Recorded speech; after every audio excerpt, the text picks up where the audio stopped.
Prezados ouvintes, boa noite a todos.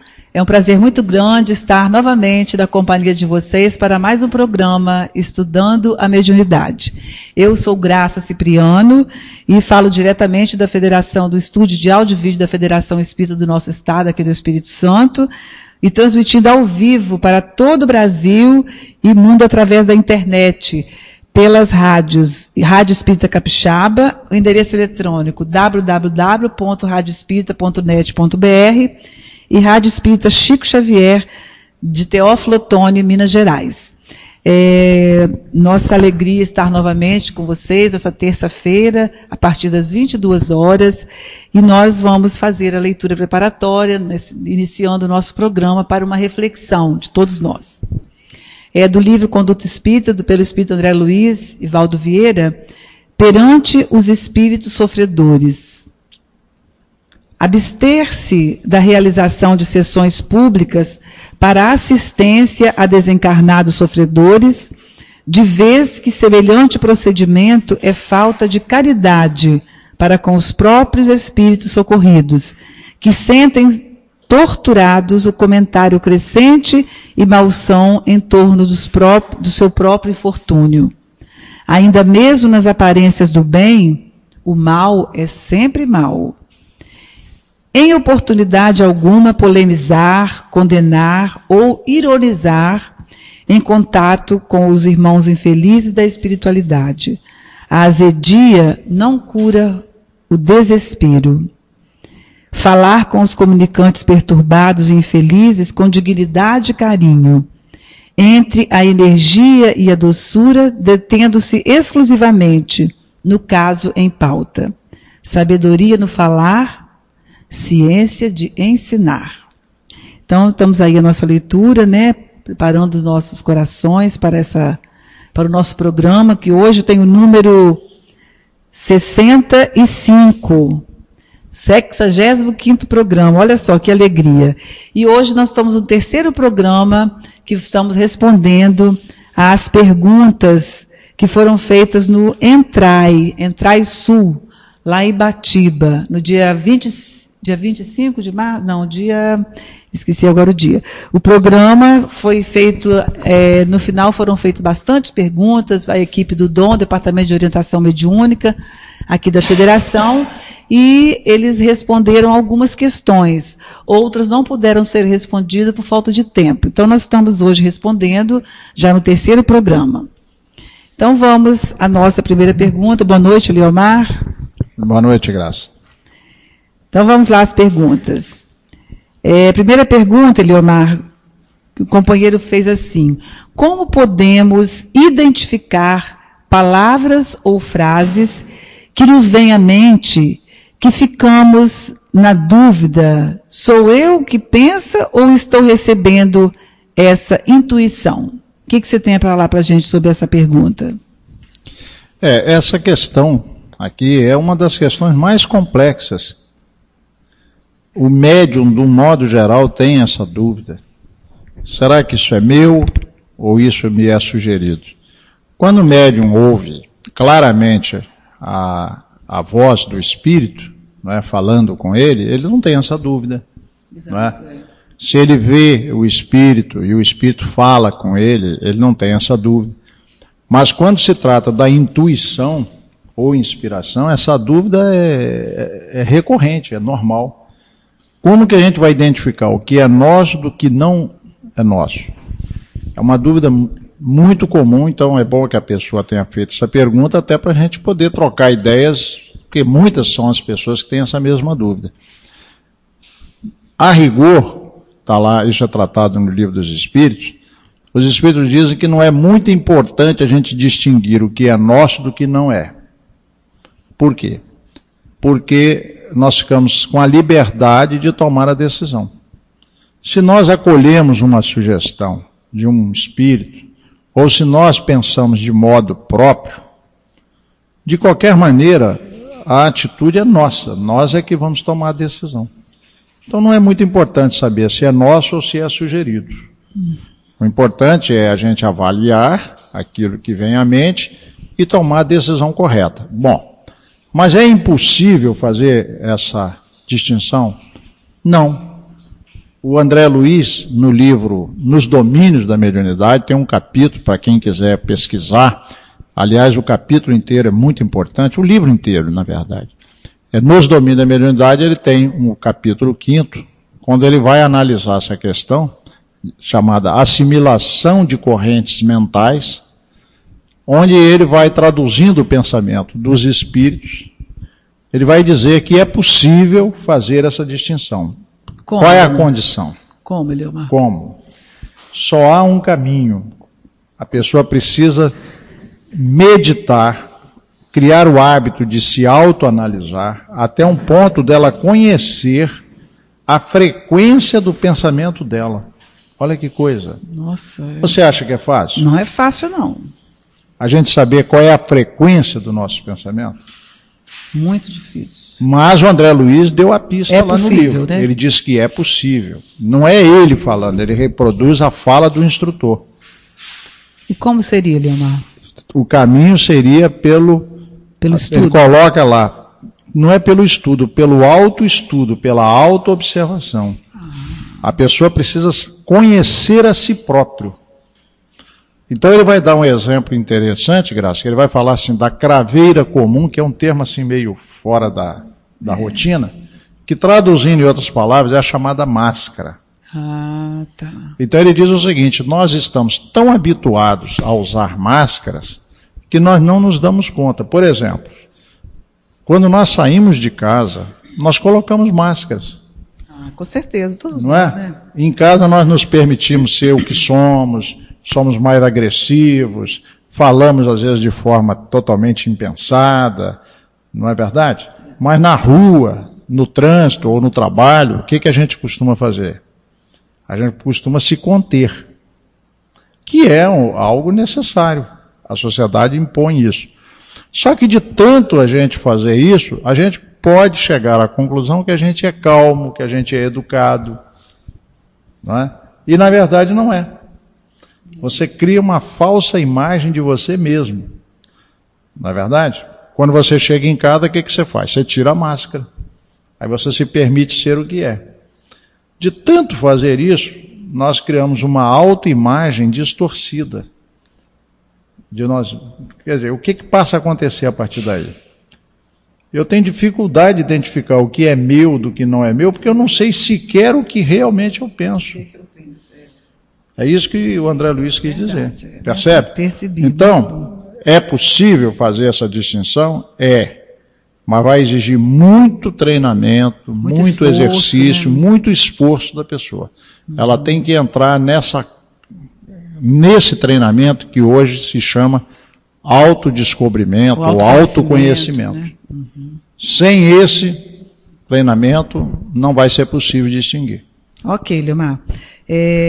A outra pergunta diz o seguinte, ele faz uma afirmativa e vamos ver o que você tem a falar sobre isso. Muitos médiuns espíritas têm preconceito quando um irmão, seja preto velho ou caboclo, se manifesta e dá um recado dentro do evangelho, mas com sua linguagem simples. O que você tem a nos falar sobre isso, Eliomar? Essa questão do preto velho, do caboclo, do índio que se comunica em reuniões mediúnicas, essa questão é sempre delicada. Às vezes a pessoa, se não tiver um cuidado na maneira de colocar, pode ofender outras pessoas, né? Principalmente irmãos de outras religiões. Então temos que ter muito cuidado. A gente tem que lembrar, né, Eliomar, que nós espíritas não podemos ter esses preconceitos, né? Não falar podemos. Com religião, mas temos que ter, por outro lado, Graça, nós temos que ser fiéis à verdade. Então, o que eu fiz? Como eu já conhecia a pergunta de antemão, né, sabia que ela ia ser trazida aqui para o nosso programa, eu me permiti trazer hoje para mostrar aos companheiros uma publicação da qual a gente tem falado muito. Essa aqui, ó. É da Federação Espírita Brasileira, é o Estudo e Prática da Mediunidade. Aqui no caso é o programa 2, tem o programa 1 e 2.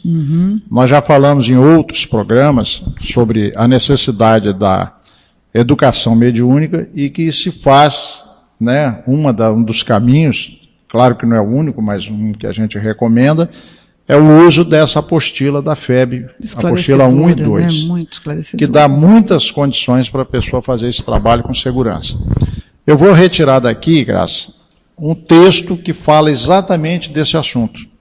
Então eu vou me permitir ler o texto, pedir aos companheiros que estão aí nos acompanhando, né, que nos permitam ler o que vamos falar aqui, e vamos indicar também até qual é o módulo direitinho para que vocês possam em casa, se tiverem a obra, também consultar. Diz assim: espíritos desencarnados que falam como índios, caboclos ou preto-velhos. É porque é a pergunta. Esta forma de manifestação indica que o espírito ainda se mantém ligado a determinada reencarnação que lhe marcou a caminhada evolutiva, trazendo ainda impressas no perispírito características raciais com as quais se afeiçoa ou se identifica.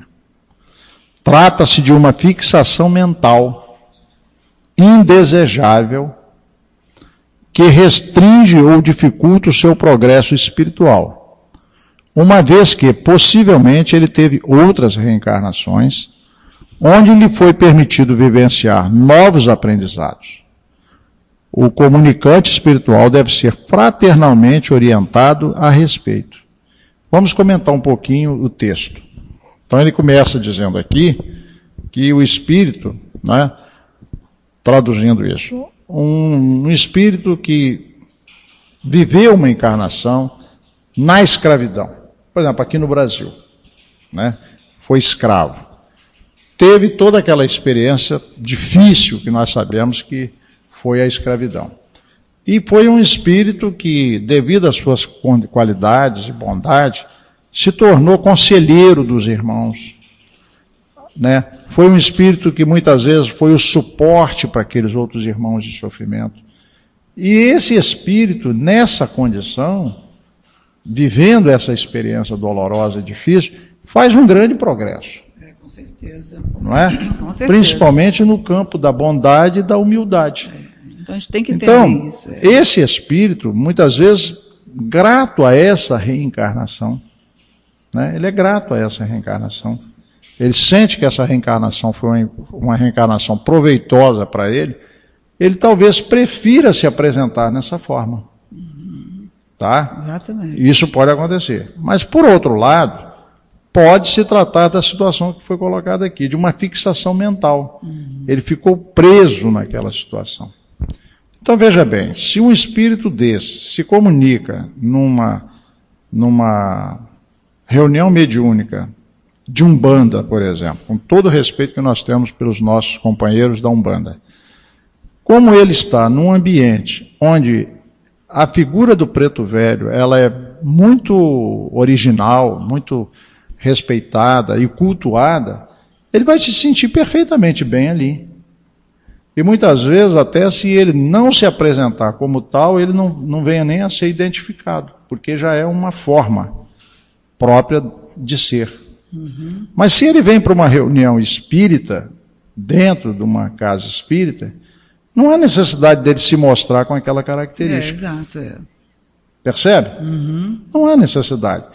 E em se tratando de uma entidade de conquistas espirituais efetivas, ele fez essa conquista naquela encarnação em que ele foi um escravo, mas fez também outras aquisições em outras encarnações. Então, estando nessa condição, ele não precisa ficar fixado naquele modo, naquele trejeito, naquela linguagem. Ele pode, se quiser, perfeitamente falar através do médium de uma maneira normal.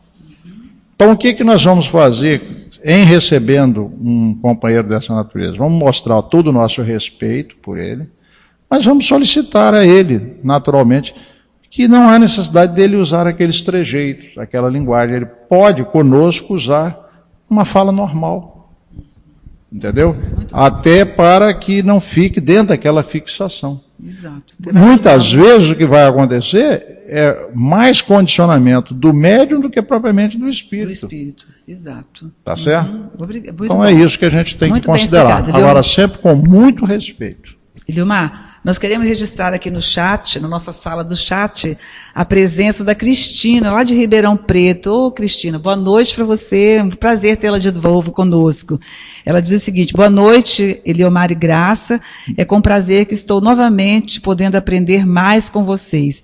Hoje estou assistindo com meu marido. Um abração também para o maridão, hein? Que bom. Cristina, muito obrigada, viu? Prazer você estar conosco. Ah, que bom, temos a presença também do Frederico, lá de Porto Alegre, do Rio Grande do Sul. Boa noite, Frederico. Boa noite, Graça e Eliomar. Um bom programa para vocês. Muito obrigada. Na sua companhia nós vamos estar bem, né, Frederico? Então vamos lá, Graça. Vamos dar o nosso boa noite a Cristina e seu esposo, né? Cristina lá de Ribeirão Preto, Frederico lá de Porto Alegre. Ele está sempre conosco. Bom, né? Que ele voltou aí, né? Bom. Então nós queríamos lembrar você, Cristina, Frederico e outros que estejam nos acompanhando, que nós estamos trazendo essas perguntas lá do encontro de Ibatiba, mas vocês fiquem aí à vontade. Vocês têm o chat, né? Vocês têm aí o Deixe Seu Recado. Mamed, que é o nosso coordenador, está nos dando todo o suporte técnico aqui. Na medida que vocês colocarem perguntas, ele vai trazer para a gente aqui. Interrompe aqui. E a gente interrompe o que está falando aqui, porque nós temos preferência. Prioridade é você. A prioridade, no caso, são vocês, com a participação de vocês. Enquanto não houver essas perguntas, a gente vai aqui com as perguntas lá de Ibatiba, que a gente prometeu ao pessoal. Prometemos ao pessoal. Né, que traríamos aqui para o programa. Dia 11 de março, Eliomar, foi o encontro lá, do entrada. 11 de março, ok. Agora, Eliomar, agora uma pergunta boa que você vai responder para a gente. Pergunto, o que é animismo? O que é animismo, Eliomar? A pessoa quer saber. Fala no comecinho. Aqui, pela pergunta da pessoa, a gente vê que a pessoa tem aquela dúvida assim, né? De muita gente, né? Por quê? Às vezes a pessoa começa na prática mediúnica e ouve falar do animismo, mas acha esse assunto tão difícil, né? Tão complicado. Mas o pior do animismo não é isso. É que às vezes a pessoa recebe uma observação do tipo assim: olha, cuidado, em que isso aí é animismo. Então a pessoa não sabe nem direito o que é animismo, mas já sabe que deve ser uma coisa muito ruim. Então fica com uma ideia distorcida. E tem médiuns que passam a ter tanto medo do animismo que eles conseguem, vamos dizer assim, tolher o próprio processo mediúnico. Então vamos explicar o que é animismo, assim, de forma não muito longa, mas necessária. Até porque o nosso público é muito variado, né? Tem pessoas que estão talvez pela primeira vez vendo esse assunto. Animismo é o contrário de mediunidade. Mediunidade o que é? Mediunidade é quando você tem um espírito desencarnado e um espírito encarnado. O espírito desencarnado se comunica com o espírito encarnado, o desencarnado com o encarnado. Isso se chama mediunidade. Quer dizer, o indivíduo encarnado chamado médium, ele é intermediário dos dois planos, do plano invisível, do plano, né, digamos assim, espiritual e o plano físico. Isso é mediunidade. O que é animismo? Animismo é quando esse mesmo médium pode fazer alguma manifestação, trazer algum conteúdo, né, que parece uma comunicação mediúnica de um espírito, mas na verdade aquilo nasce dele próprio. Então, no animismo nós não teríamos a comunicação mediúnica. Seria a comunicação do espírito do próprio médium através dele. O que tem de errado nisso? Nada. Isso é um fenômeno absolutamente normal. Não tem nada de errado nisso. O que tem de errado é quando o médium frauda. Ele tenta fazer uma coisa que não está acontecendo. Ele tenta iludir as pessoas. Aí sim é que está o erro. E às vezes a pessoa, quando está chamando, ou está alertando sobre o animismo, está levando a pessoa a pensar que esteja acontecendo com ela isso, a fraude. Não, fraude é uma coisa, animismo é outra. Fraudar seria o médium tentar fingir, fazer de conta que está recebendo uma comunicação mediúnica e na verdade não está. Isso é fraude. Agora, ele não está recebendo nenhuma comunicação de um espírito, o que está havendo é uma eclosão, né, ou está havendo uma emersão dos seus próprios conteúdos inconscientes, mas aquilo é verdadeiro, ele está fazendo com a melhor boa vontade, com a melhor honestidade. Isso é animismo. E ele pode, inclusive, Graça, muitas vezes acontece na reunião mediúnica, o médium começa trazendo esses conteúdos dele próprio, suas próprias angústias que se extravasam. Muitas vezes ele faz da imersão do passado, que André Luiz analisa lá em Mecanismo da Mediunidade, traz alguns conflitos de vidas anteriores que emergem nessa hora. E tudo isso sendo trazido e sendo tratado de uma maneira adequada, inclusive pelo dirigente e pelo médium esclarecedor, vai trazer contribuições terapêuticas positivas para o médium. Então o animismo não tem nada de errado. Não é? Nada de errado. Só para fechar essa questão, lembrar o seguinte, o Divaldo Pereira Franco fala assim, no início da tarefa mediúnica, o médium costuma ter 80% de animismo e 20% de mediunidade. Depois de muito tempo, de muito desenvolvimento dessas faculdades, de muito aprimoramento, muito trabalho no bem, etc., ele vai ganhando novas possibilidades e vai diminuindo o animismo dele. Mas ele vai chegar num ponto ótimo onde ele vai ter 20% de animismo e 80% de mediunidade. Nunca ele vai ter 0% de animismo. Por quê? Porque o corpo é dele, a mente é dele, o cérebro é dele. Ele é o intérprete do espírito. Exatamente. Ok? Ok, Eudilmar. Vamos lá. Eudilmar, nós estamos aqui com a companheira Cristina, está fazendo uma pergunta aqui no chat.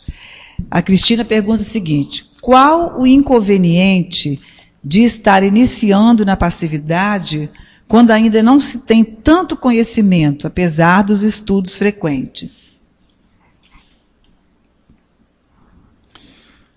Bom, se ela diz que já tem o conhecimento já é um passo importante, né?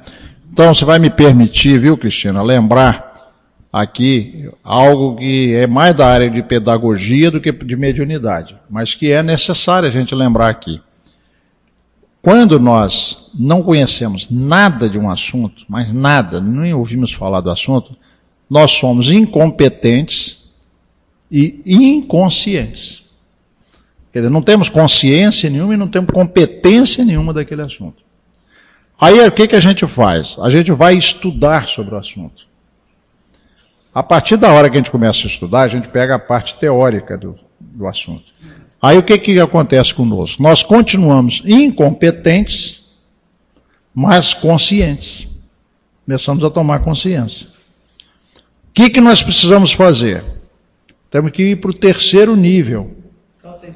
Que seria o de praticar aquilo que a gente aprendeu na teoria. Quando a gente aprende ou pratica aquilo que a gente aprendeu na teoria, nós vamos para o terceiro nível, nós nos tornamos aí agora competentes, mas conscientes, né? Através da prática. Aí a gente vai, ensaio e erro, a gente apanha, volta, vai, volta, até que a gente vai aprimorando de uma tal maneira que a gente se torna competente inconsciente. Você acredita nisso, Guessa? Quer dizer, nós nos tornamos competentes já de uma forma automática.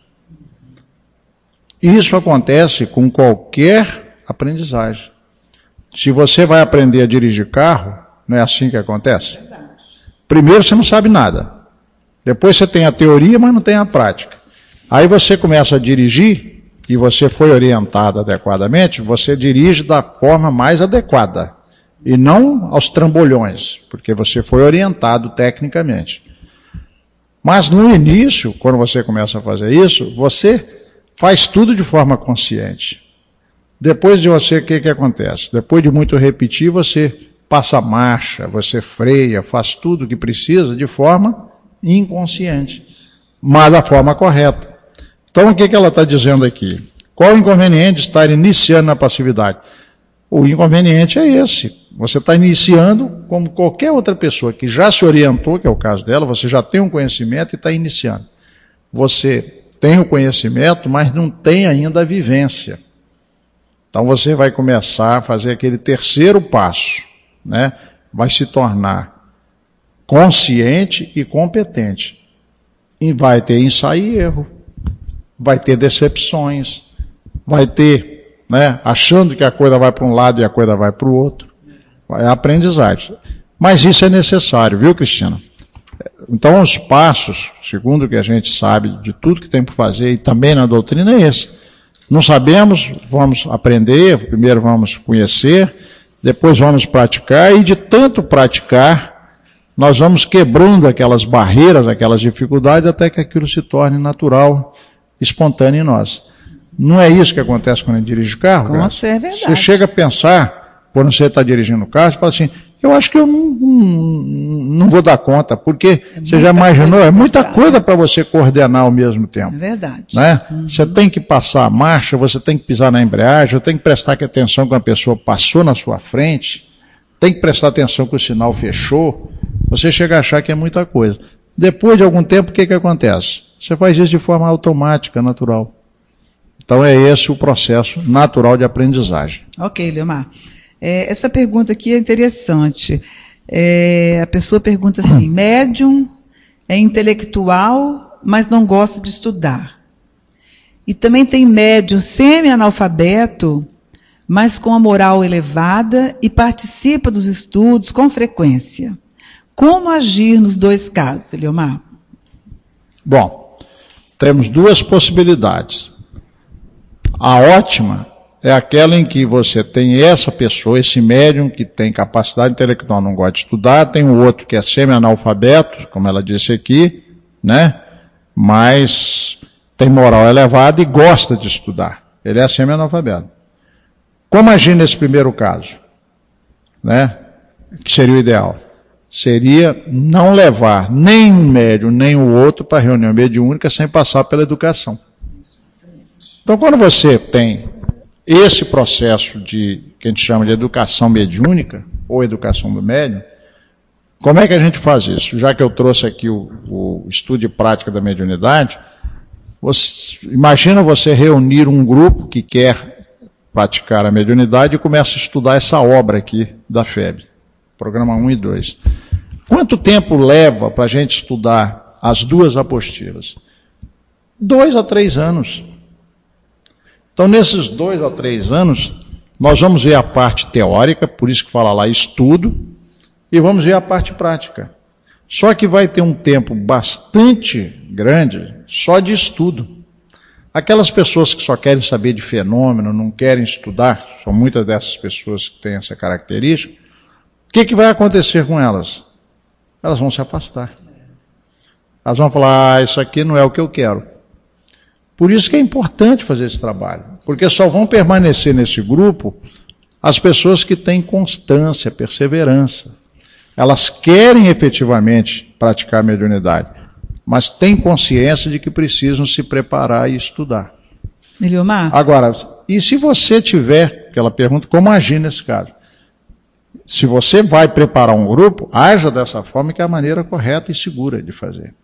Agora, e se você está numa reunião mediúnica que já existe de muito tempo, de muitos anos, e tem médiuns com essas características, que não querem estudar, você vai tirá-lo da reunião? É uma dificuldade. Então, o que se recomenda? Combinar com o grupo que a reunião mediúnica, já que tem pessoas que não querem estudar em outro dia e horário, você transforma a reunião mediúnica numa reunião com duas características. Tem uma parte de estudo e uma parte prática. Adota, por exemplo, o critério de meia hora antes de começar a reunião, ter a parte de estudo. E só depois que tem a parte prática. Agora, o que você faz?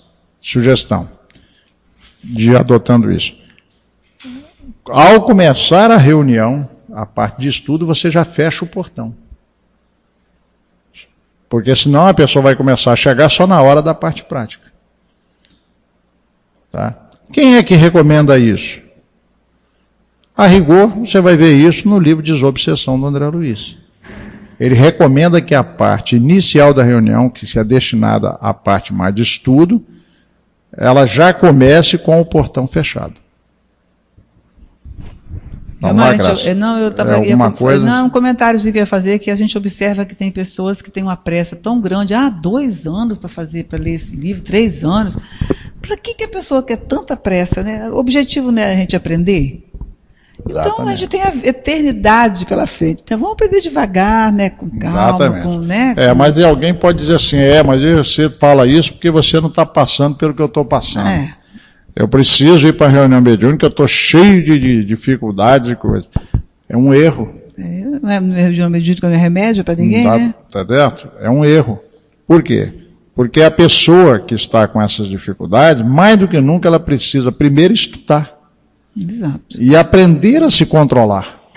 Não vai ser indo para a reunião mediúnica da passividade que ela vai resolver essas dificuldades. Exato. Não é? Ok. Então, o estudo e prática da mediunidade, eu diria que a casa que ainda não tem reunião mediúnica, ou está querendo instalar uma reunião mediúnica, que procure fazer dentro dos moldes recomendados pela Federação Espírita, através do estudo e prática da mediunidade.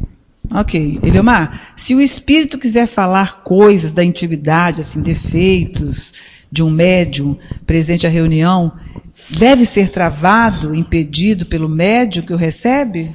Claro. Ou ele deve falar claro, o que quiser? Claro. O médium, ele não é joguete dos espíritos. Ele tem que filtrar o que os espíritos querem trazer. Então, se ele percebe que um espírito quer chegar na reunião e vai destratar uma outra pessoa que participa da reunião, seja médium ou não importa quem seja, e vai trazer coisas inconvenientes, comentários inconvenientes, ele deve sim travar, sim. Ele tem que exercer esse controle do processo. Ok. A outra pergunta é a seguinte: dos elementos envolvidos numa reunião mediúnica, por exemplo, o esclarecedor, o apoio no trabalho mediúnico, algum deles tem mais importância que outro? Nossa, claro que não. Veja bem, imagine que o diretor da reunião mediúnica acha que ele é o mais importante porque ele é o dirigente. Se ele for fazer uma reunião sem os médiuns, o que ele faz? Não faz. Faz nada. Imagina que o indivíduo que é médium da psicofonia, ele acha que ele é mais importante que o dirigente e mais importante que o esclarecedor. Se só tiver ele na reunião, o que acontece? Não faz. Nada. E assim por diante. Se você for olhar direitinho, só funciona a equipe. Isoladamente, não há como ninguém realizar o trabalho. Então, quem é mais importante? Todos são importantes igualmente. Não é? Essa é uma questão bastante óbvia, né? Mas tem uma outra pergunta aqui, Graça. Tem outra aqui? Tem. Qual a importância das questões físicas influenciadoras no trabalho mediúnico? Bom, a gente não tem oportunidade de conversar com a pessoa que fez essa pergunta e não sabe exatamente o que ela quer dizer. Então a gente começa a imaginar o que ela pode ter pretendido com a pergunta. Me parece que ela está perguntando o seguinte: é que existem médiuns que sentem muitas influências no seu próprio corpo. Aliás, a mediunidade tem muito essa característica. Não é? A pessoa recebe a influência do espírito na sua mente, só que ela somatiza isso. Então, se é uma entidade boa, uma entidade bondosa, o que ela sente no corpo? Ela sente bem-estar. Mas se é uma entidade sofredora, com várias dificuldades consigo própria, o que ela vai transmitir para o médium? Sensações desagradáveis. Então é muito comum o médium, da psicofonia principalmente, sentir essas dificuldades. Ele sente o mal-estar que o espírito está sentindo. Acredito que seja essa a questão que ele está se referindo aqui. Qual a importância das questões físicas influenciadoras no trabalho mediúnico? Muito grande. Por exemplo, o médium, só pelas sensações que ele tem no corpo, antes do espírito começar a se comunicar, ele já sabe que tipo de espírito que vai se manifestar. Percebe? Na medida que ele vai se tornando cada vez mais consciente do processo, ele se auto-observa, ele analisa, ele chega a um ponto que ele sabe, pelo tipo de resposta orgânica que ele tem, Ele sabe que tipo de espírito vai se comunicar. Então, é um sinalizador muito importante. Eliomar, o grupo mediúnico deve cantar sempre durante as reuniões? Não vai atrapalhar, desviar a atenção de quem está concentrado? Olha, a gente respeita, porque o Espiritismo é uma doutrina de liberdade. As pessoas não são obrigadas a fazer a coisa como se fosse um ritual. Ó, tem que ser obrigatoriamente assim. Mas existem as melhores práticas, os melhores procedimentos, que vão sendo consensados, vão sendo orientados, né? E se tornam assim um padrão para o movimento. Eu considero que a reunião mediúnica, principalmente a da desobsessão, e a reunião mediúnica onde se manifestam os espíritos sofredores, eu entendo, Graça, que nós temos hoje um manual excelente que descreve todo o procedimento, como pode ser feito com a melhor segurança. Que livro é esse? Se chama Desobsessão, do André Luiz. Nossa, é fantástico. Nós usamos esse livro nesses anos todos. Aquela questão do estudar que foi colocada, nós fazemos questão de estudar esse livro dentro da reunião mediúnica. Antes de começar a reunião mediúnica, nós damos 15 minutos para estudar esse livro, um capítulo em cada semana. Você que nos acompanha sabe disso. Do primeiro ao último capítulo, André Luiz recomenda todos os procedimentos, até mesmo como a gente deve proceder um dia que chove, o dia que a gente recebe uma visita inesperada na hora de ir para a casa de espírito, todos esses detalhes. O André Luiz não fala nada, não recomenda nada com relação a canto. Então, eu entendo que para a reunião mediúnica não é adequado. A reunião onde você tem os espíritos que vão se manifestar. Porque senão o André Luiz teria feito essa recomendação. Agora você perguntaria, e em nenhuma reunião? Não. Se você tem uma reunião de prece e afinização, a música auxilia muito. A música auxilia muito na concentração. Muito. Por quê? Porque você faz uma prece pelos doentes. Às vezes alguns doentes presentes ou doentes à distância. Aí faz uma prece. Terminou aquilo, alguém faz uma segunda prece. Chega uma hora que fica meio cansativo. Aí alguém fala, vamos cantar uma música? Aí canta uma música, você levanta o campo vibratório da reunião. Aí depois daquilo faz uma pausa, canta uma outra música. Então eu penso que o canto, nesse tipo de reunião, é muito importante, muito válido. Mas na reunião mediúnica, para tratamento de espíritos sofredores ou obsessores, eu penso que não é adequado, tanto que André Luiz não faz a recomendação, e ele o faria se fosse o melhor. Tanto que as músicas nessa reunião de prece e afinizações, a música, ela tem assim, a letra dela é como se fosse uma prece. Exatamente. Então você fica refletindo naquela letra e te eleva, muito bom mesmo. Isso aí. Quando você, por exemplo, como você nessa reunião, você precisa trabalhar muito com a energia que as pessoas vão doar, chega uma hora que as pessoas começam a dispersar.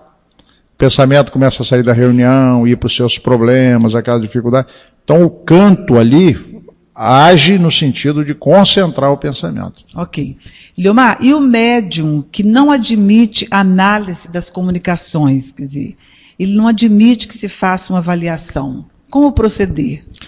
Bom, o como proceder, quando a pessoa fez isso, é porque ela deve ter, dentro da reunião, imagina, nós estávamos lá, Graça, no encontro, trabalhadores de diversas áreas, de diversos municípios.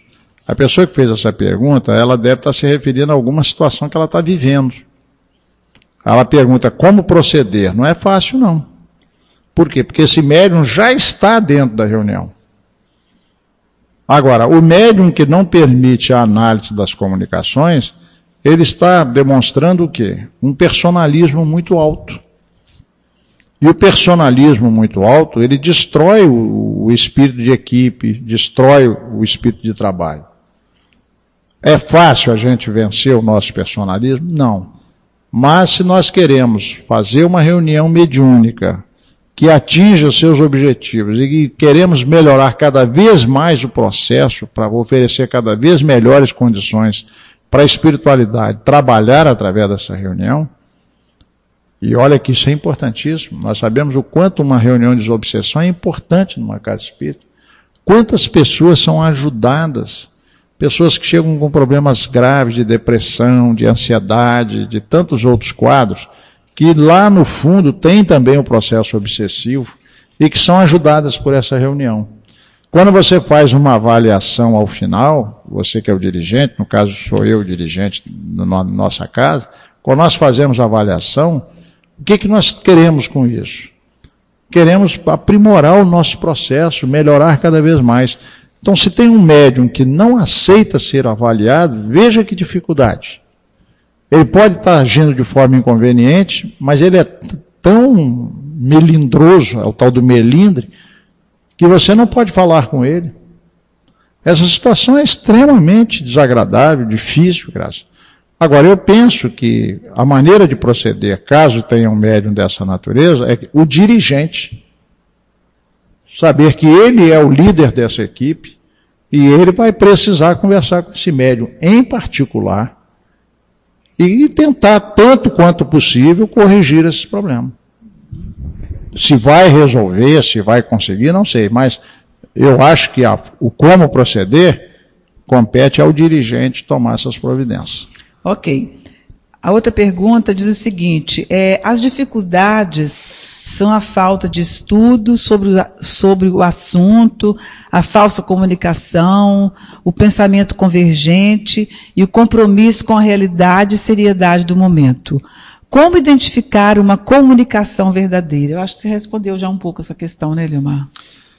Bom, essa questão aqui, eu acho que o que fica de tudo que a pessoa colocou é essa pergunta, como identificar uma comunicação verdadeira? Usando o critério que Kardec ensinou. Primeiro, analisar tudo. Ah, mas isso está assinado pelo mentor. Não tem problema. Mentor que realmente se preza como mentor, ele não se aborrece quando as pessoas analisam o conteúdo das suas orientações. Então, a primeira coisa para a gente fazer é usar o critério de Kardec, analisar, passar pelo crivo da razão. Segundo, quando forem questões que a gente sente que não são fáceis de lidar com ela, são questões que deixam dúvidas, será que é isso mesmo ou não? Usar também o critério de Kardec, a universalidade dos ensinos. Ou seja, tentar obter a mesma orientação vinda de 3 ou 4 médiuns diferentes. Entendeu, Graça? Okay. Essa é a melhor maneira para se trabalhar com segurança. Se você começar a se fiar demais num único médium, em tudo que vem dele, você passa a achar que é rigorosamente correto, segue demais a orientação dele, há um risco de entrar em processos de engano e até de fascinação. Ok, vamos à próxima. É válida a manutenção de um grupo privativo para o estudo da mediunidade, de preces em favor dos desencarnados sofredores e encarnados, mesmo que entre os componentes do grupo não haja médiuns ostensivos? Claro. Vamos supor que uma casa espírita, lá do interior, uma casa pequenininha, poucos trabalhadores, e eles não têm médiuns, né? E aí começa a chegar um, chegar outro, chega mais outro, e alguém tem a ideia, puxa, vamos começar a estudar a mediunidade? Qual é o inconveniente de você começar a fazer o estudo dessa apostila, mesmo que não tenha médium ostensivo? Nenhum. E aí o que vai acontecer? Você vai criar a possibilidade de algum médium que tenha isso, esse potencial que está lá um tanto escondido, ele vir a aflorar. Tá certo? Então tem que criar a oportunidade também. Eu acho que é perfeitamente válido você repetitivo, você fazer um grupo de estudo da mediunidade, ainda que não tenham médiuns ostensivos, aparentemente, que muitas vezes ele vai surgir depois. Ok. Além do estudo, possui alguma técnica prática para facilitar o médium a identificar com mais segurança a entidade comunicante? Bom, uma questão que você precisa atentar para isso, quando você está preocupado e é necessário ter essa segurança com relação ao espírito, é a questão do estilo. Todos nós temos um estilo próprio, um modo próprio de fazer e de ser. Então, com o tempo, a identificação do espírito se torna muito segura quando você conhece o estilo daquele espírito. Por exemplo, Graça, qual é a possibilidade de você identificar o estilo do Cornélio Pires? Lembra do Cornélio Pires? Jocoso, aquela forma. É muito própria dele. Um bom estudioso do estilo de um Castro Alves, ele conhece Castro Alves. Quando o médium começa a ler aquela poesia, ele já diz, isso é Castro Alves. Tá certo? Então o estilo é algo extremamente importante. É lembrar que isso é tão importante que qual foi o primeiro livro psicografado pelo Chico? Parnaso de Além-Túmulo. Para que não deixasse dúvida de que estava surgindo ali, né, naquele jovenzinho de 17 anos lá de Pedro Leopoldo, algo realmente diferente, o que os espíritos fizeram para provar a imortalidade da alma? Ao invés de fazerem fenômenos retumbantes de efeitos físicos, materialização, o que eles fizeram? Trouxeram poetas. Não é? Por quê? Porque cada um tem o seu estilo, o estilo é inconfundível. Da mesma maneira que você vai ver, por exemplo, se um pintor famoso, né, pintou um quadro, um grande entendido daquele pintor, diz assim, isso é Picasso. Como é que ele sabe que é Picasso? Pelo estilo. Então, a pergunta que está sendo feita aqui, se além do estudo, se existe alguma técnica, sim, é o estudo do estilo. Tá, Graça? E a outra coisa que é importante, análise do conteúdo. Porque muitas vezes não é tão fácil você identificar o estilo, mas há a questão do conteúdo. Então, por exemplo, vamos dizer que através de 2 médiuns diferentes, o doutor Bezerra mande uma mensagem. Uma parece verdadeira e a outra falsa. Não é? Todas as duas podem ser verdadeiras. Por quê? Porque houve infiltragem por 2 médiuns diferentes. Mas para a gente ter um mínimo de certeza, o que nós vamos ter que fazer então? Estudar o conteúdo. Esse conteúdo, essa orientação é digna de um espírito como o doutor Bezerra? Percebe? Então, nós vamos sempre caminhar para aquilo que Kardec orientou. Passar pelo crivo da razão, bom senso, analisar, pesquisar. Eu acho que hoje a minha garganta está ruim, Graça, porque eu vim de uma palestra, foi 1h30, agora mais um programa de rádio, a coisa está pegando um pouquinho. Mas, então, nós estávamos falando sobre isso, né, Graça? A questão da análise do conteúdo. Kardec deu tanta importância a isso, que no livro dos médiuns ele diz assim, aliás, não é dele, é do Erasto. O espírito Erasto dá essa orientação. É preferível você recusar 10 verdades a aceitar uma única mentira. Como fazer isso? Só tem um caminho. Analisando, estudando, observando. Leomar, nós vamos para a última pergunta, terminamos essa parte legislativa das perguntas do Ventral Sul, realizada hoje a 10 de março, dia 11 de março. Essa última pergunta, e depois a gente dá um aviso sobre a nossa Semana Espírita de Vitória. Vamos lá. E vamos ver também com os companheiros, porque talvez eles estejam assim muito quietinhos aí, só ouvindo, né, Graça? Nós gostaríamos mais daquela empolgação, né? Deles perguntando, colocando, mas vamos lá. Vamos lá. Como deve proceder o dirigente com o participante vicioso? Bom, na verdade, Graça, o participante vicioso não deveria estar dentro da reunião. Mas é aí que entra a questão. Por isso que precisa fazer aquele estudo prévio. Aqueles 2 ou 3 anos de preparação permitem que você vá conhecendo cada um dos integrantes, vai se situando em torno de cada uma dessas situações. Claro que mesmo assim você pode ainda se surpreender lá na frente com algumas coisas, Mas você evita bastante. Agora, se esse companheiro já está participando da reunião, olha, aí a situação fica bastante crítica. Mas se esse vício colocar em risco a reunião, trouxer graves inconvenientes do ponto de vista moral, o dirigente vai ter que se posicionar claramente e tomar decisões. Então, o livro, esse estudo e prática da mediunidade, ele vai trazer critérios de admissão e critérios de afastamento. Há situações em que se impõe o afastamento de uma determinada pessoa da reunião. É fácil tomar essa decisão? Não, ela é extremamente difícil e antipática. Mas em nome da doutrina e em nome do objetivo sério que a reunião tem, pode se tornar necessário fazer isso. E vai ter que ser feito. Bom, queridos companheiros, nós estamos chegando ao final do nosso programa. Queremos agradecer muito a companhia de vocês aqui conosco. Mas antes da gente finalizar, a gente gostaria de fazer um convite a todos os companheiros que estão nos ouvindo. Gostaria que o Eliomar segurasse aqui o cartaz da nossa 5ª Semana Espírita de Vitória, aqui no Espírito Santo. Será um prazer recebê-los, quem for de fora, de outros estados. O tema da nossa Semana Espírita, o tema central, é esse, educar, missão do Espiritismo.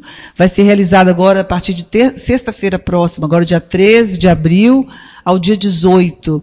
Vai ser realizado da Sociedade de Estudos Espíritas Irmão Tomé, aqui na Morada de Camburi, em Vitória, no Espírito Santo. Sua presença será muito importante para brilhantar o nosso evento.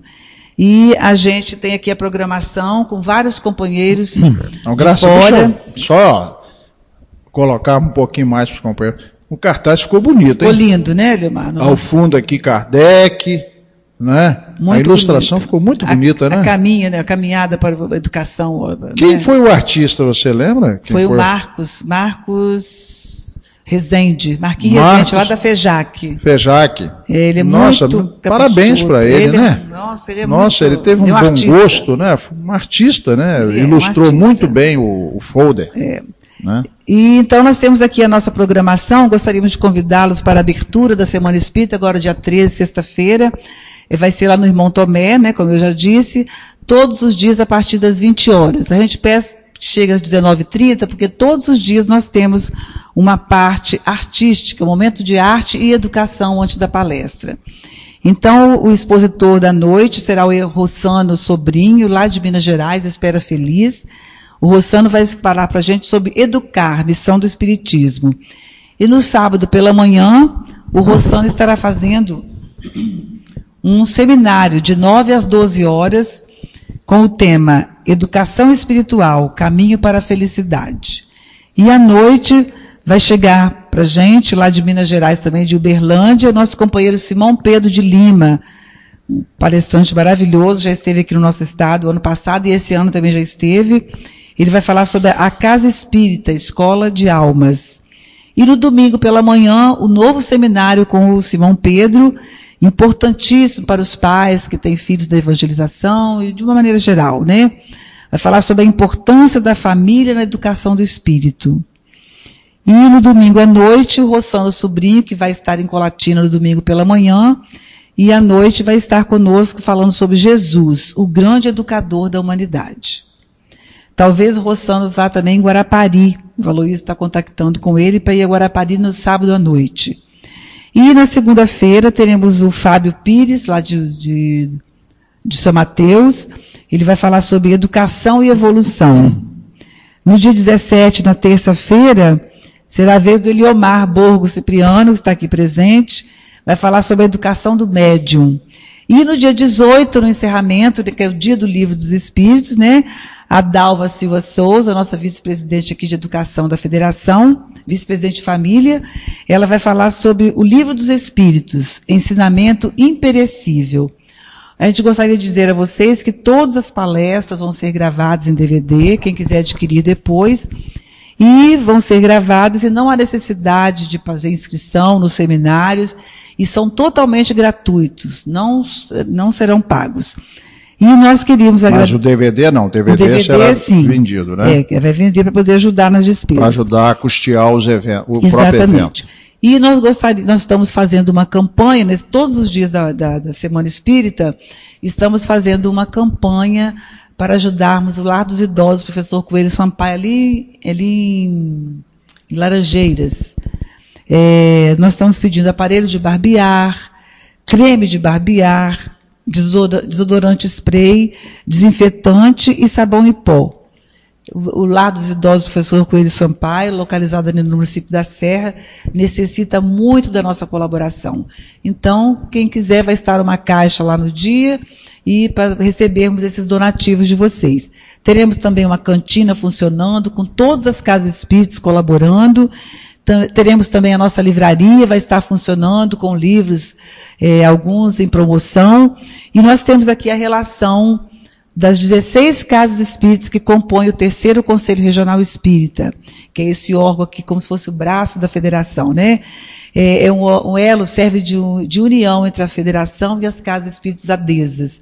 Então, são 16 casas espíritas que estão todas envolvidas, trabalhando, nos unindo cada vez mais em prol da divulgação da nossa doutrina espírita. Será um prazer recebê-lo e a sua presença, com certeza, dará um brilho especial ao nosso evento. Muito obrigada e até sexta, se Deus quiser. A todos vocês que nos prestigiaram aí com a atenção de vocês, a presença de vocês, nós agradecemos. E gostaríamos de pedir que continue conosco nos próximos eventos, nas terças-feiras, os próximos programas. E só lembrar a vocês, nós estivemos aqui respondendo a perguntas do encontro, mas ficamos extremamente felizes quando vocês colocam perguntas aí, né, online, na hora do programa. Sempre é muito boa essa participação de vocês. Agradecemos muito e desejamos a vocês uma boa semana. Muito obrigado.